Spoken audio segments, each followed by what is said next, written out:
ওখানে এদিকে আসো, বেরিয়ে আসো।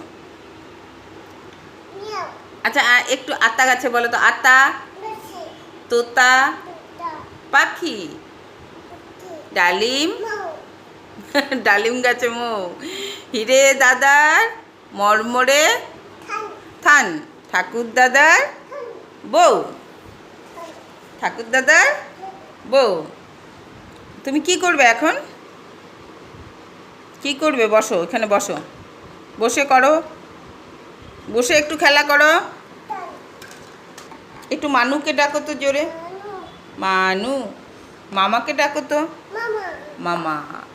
আচ্ছা মামিকে ডাকো তো, মামি। তুমি কোথায় যাচ্ছ কাপ নিয়ে? কাপ নিয়ে কোথায় যাচ্ছ? বিউ। একটু হাসো তো, জোরে হাসো।